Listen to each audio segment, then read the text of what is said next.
We're bringing together three unique high street areas: Kirkdale, Sydenham and Forest Hill. Each of these places has its unique character, has a unique energy and enthusiasm about it. We could show you all the negatives, but you know what they are. They're common everywhere. What we'd like to show you is the unique stuff, the characters, the people, the places that make these actual spaces activated. You know, there's a lot of enthusiasm and energy around here, and we really want to show you just how good it is. In this area, there's a history of people actually doing stuff. We don't just talk about it, people make it happen. People have come together to do things like save the library. Our community library in Sydenham is now run by the local community. You know, they've taken over the responsibility.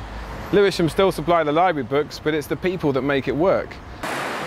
Kirkdale was the original high street for Sydenham. Forest Hill was the village that was created after Sydenham. Sydenham is the historic medieval village, and Forest Hill came along in the 19th century and was a kind of village on the hill and is a great adjunct to Sydenham. So I think the three areas, they have their own identities, but they work very well together, and a town team will help reinforce that. This needs to be something, and should and could be something, and will be something that actually can sort of sustain itself and go forward and develop over time, and through the Portas pilot harness our thinking towards different challenges that come up in the future. Your perception of an area and whether or not you're going to shop there is largely informed by the most visible aspects of what you see, and the most visible aspects of any high street really are the shop fronts. If you go back 100 or so years and look at high streets look really proud of themselves, even the most humble of businesses. Fruit and veg shops look beautiful with gold lettering, and they were truly stunning, really kind of artisan affairs in the way that they presented themselves. And it's something that's missing from high streets today.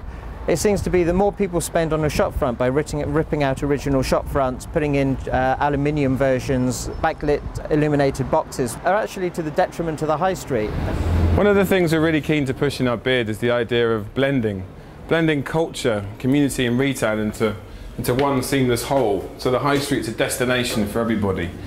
A pioneering new business is Canvas and Cream, just set up only a month ago, and here we've got a mixture of restaurant, retail space, a gallery and artist studios. This large building's been subdivided into lots of small rooms. We've got studios at the back for the artists. Here's a therapy room where they offer massage, acupuncture, acupressure. It's a central part of the building. There's a gallery space which actually links the public and the commercial use of the artist enterprise into one big whole. And this is a fantastic example of blending that we'd like to take further into the rest of the high street context. As you move through the gallery space, you basically enter into a high street facing restaurant and cafe area. This is a fantastic opportunity for the public to be drawn in from the retail high street. It's a mediation point between an enterprise and a more traditional high street use. It brings the community together a lot more when they can actually interact with businesses rather than be this separate entity. Like, you get these massive shopping centres and it's like, oh, everything under one roof. Well, here you can get everything on the high street, which is really, it feels quite traditional, like little English village, which is quite nice. You know, you drive through very quickly if you're on the South Circular, and you see probably some of the worst aspects rather than the best aspects. And when you live here, you do at least get the balance of those, and then probably even bringing other areas like Sydenham much more into play, with Forest Hill and Sydenham much more part of the same thing, really. I really like the fact that there's a fantastically diverse demographic here.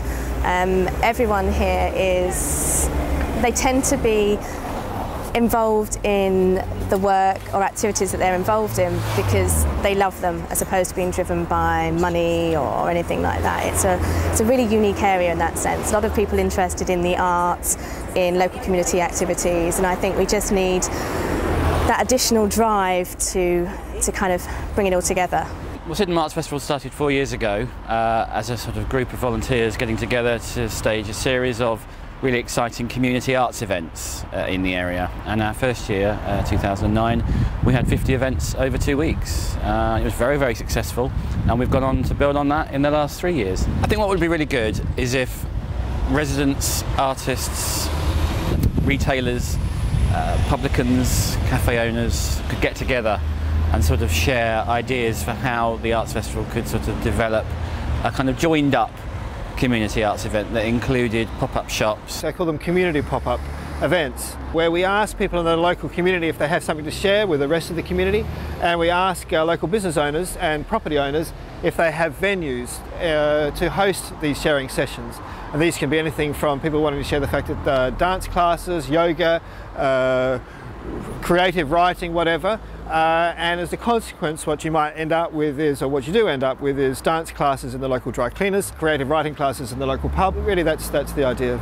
We've got very wide pavements here, and we could have like a Saturday market with new businesses kind of setting up market stalls outside our shops. A community is not just made up of buildings and economics, but it's also made up of the people's skills, the relationships, the networks. These are sort of assets or the local community resources. And I think we need to think differently about how we utilise those resources and harness them. A vacant shop is a vacant shop, but actually you can turn it into something special. I'm also aiming to open this shop here as a pop-up shop that will be rented to niche retailers on a weekly basis. When it's not being let to retailers, my aim is to rent it out to arts organisations at a subsidised rate. The Mary Portas pilot scheme would be a fantastic benefit to us, because it would give us funding, it would give us help, it would give us mentoring, and it would just be so important to this immediate community, which is so passionate about what we've got on offer. And I think together we're beginning to sort of see that we're all neighbours, and it's about working together, and I love that idea. I think it's been one of the most undiscovered towns in London. You know, the people are fantastic. I mean, the infrastructure, especially the new East London line, has brought, you know, is helping it blossom. And what Lewisham's keen to do is bring these together. We want to try different things in different areas. That's why it's Sydenham, Forest Hill, including Kirkdale. But we are different, but there are similarities about this suburban space, with the estate agent signs, with the vacancies, with the look and feel. We want to brand vibrant high streets with premises that are let, that have a different offer. People want to come and spend money, but they need to have the variety to do so.